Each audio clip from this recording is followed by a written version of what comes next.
Hello friends, welcome back to my channel. आज का topic है professional development of teachers. Video start करने से पहले चैनल को सब्सक्राइब कर लीजिए और बेल आइकन को प्रेस कर दीजिए ताकि आगे आने वाले वीडियोस का नोटिफिकेशन आपको टाइमली मिल सके। तो वीडियो को स्टार्ट करते हैं।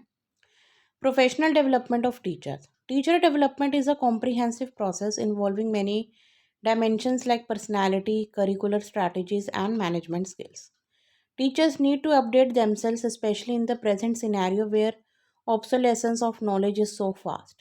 The educational as well as the social realities necessitates that the teacher are always on the development mode. If we carefully examine the alternatives a teacher may use for his or her development in the profession, there are two main trends: in service programs on need based and continued education basis organized by institutions with help from experts. In peer learning and learning from interaction in the community. In spite of the omnipresent nature of the latter, that is, self learning in community through experience, more emphasis is given to the former, that is, in service training program, as it is more organized and under control.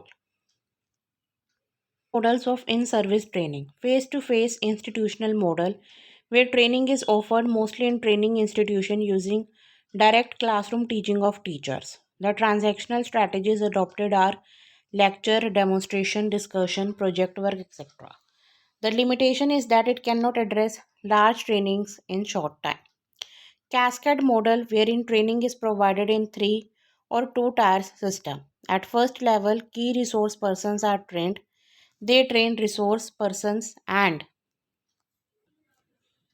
they in turn train teachers. A large number can be trained this way, but there is transmission loss of training effectiveness in entire system.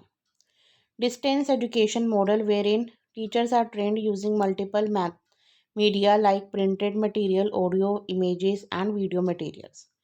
With the technology improving at a very fast pace, audio and video conferencing is used to bridge the distance between the trainees and the trainer. Social networking sites are used to make the interaction 24 by 7. There are few considerations which have to be kept in mind. Also, when teachers go to attend training programs in other institutions, it is called off-site approach, and when they are given training at the school site so that they are not dislodged from their workplace, it is called on-site approach. On-site approach is preferred as it does not displace teachers from workplace and gives hand-on learning.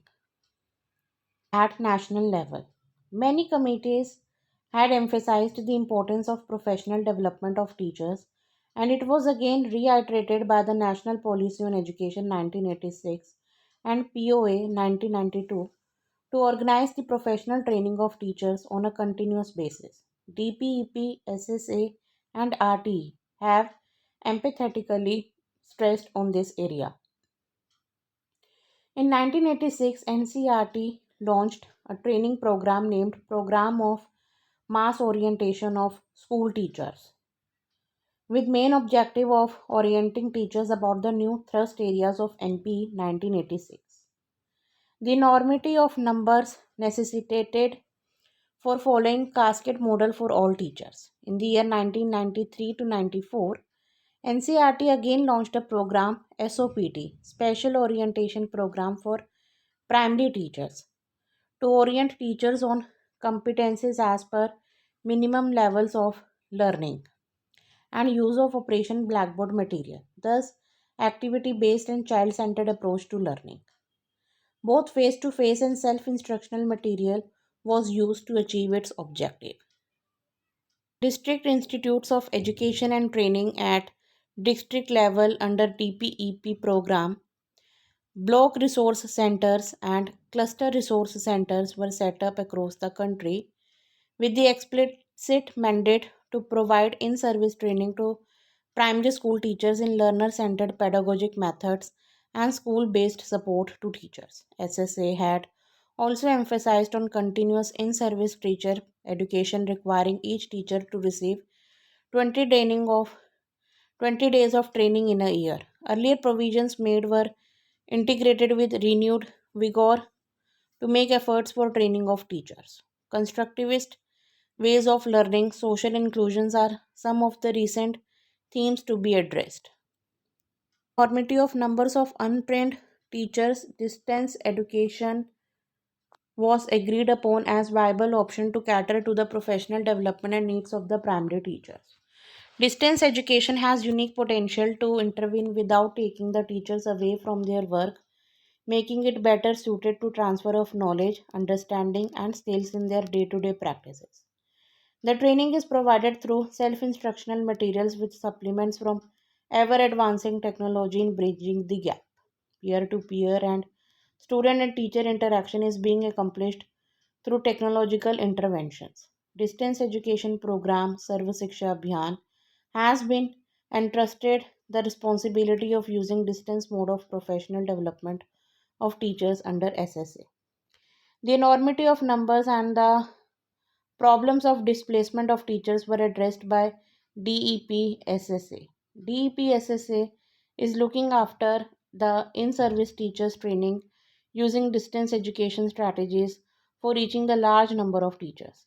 IGNU and NIOS are started the DLED program for the untrained in service teachers for certification as per NCTE norms. Teachers are not working and trained in isolation but are an integral part of the community they are serving. SSA and RT have outlined the symbiotic relationship between teachers and community working together for the educational growth and development. Let us try to explore this relationship in the coming subsection. Development in community. Of the community, a teacher has a very dynamic role. He works with the various aspects of community and in turn develops his or her own professional skills. These include many children in the government sector are first generation learners. One of the major challenges for a teacher is to promote the importance of education among parents, particularly those in rural areas, so that they send their children to school. A proactive role by teacher will build faith in parents so that they will come forward and enroll their children in schools. Teachers should, with the help from SMC, ensure fulfill enrollment in the schools. Teacher in turn develops and exercises social, leadership, and managerial skills as part of professional development. Teachers should also be part of the national literacy campaigns and adult education programs organized to educate adults who have not had an opportunity to go to schools in their childhood. They can motivate them by bringing forward the advantages of being educated in spite of the fact that it seems difficult at times. This will help them to have a clear picture of the educational status of the community and they will be able to assess the support they will get in total enrollment and subsequent retention in school. The community, especially our rural folk, need awareness programs regarding health and development issues like vaccination, birth control measures, women health during pregnancy and childbirth, cleanliness in and outside home, contagious diseases, personal hygiene. Teacher, being an educated person with a wider perspective, should either directly inform people or lead them to proper sources of information like a doctor. These awareness programs are also applicable to school environment. The health and hygiene of children needs to be taken care of. Sometimes teacher is the highest qualified person in the community. Therefore, community members, especially parents of students, expect a teacher to be a model for their children than they are themselves. They want model for children to imitate and follow. His personality develops to reach towards a humanistic behavior. In rural community where a majority of the adult population is likely to be illiterate or less educated, a teacher is looked upon to play the role of a guide, philosopher, and a counselor. The community members, when faced by any problem, would approach a teacher for seeking solutions to their problems. Teacher, to begin with, solves problems based on theoretical knowledge he had and later experience makes him a competent counselor. In urban localities, the teacher can be a binding force for the community which may not be as cohesive as rural community. Here, his role as leader who motivates and brings everyone together is very important. So guys ये था आज का topic. I hope आपको video पसंद आई होगी। Please इसे like and share ज़रूर कीजिए। Thanks for watching.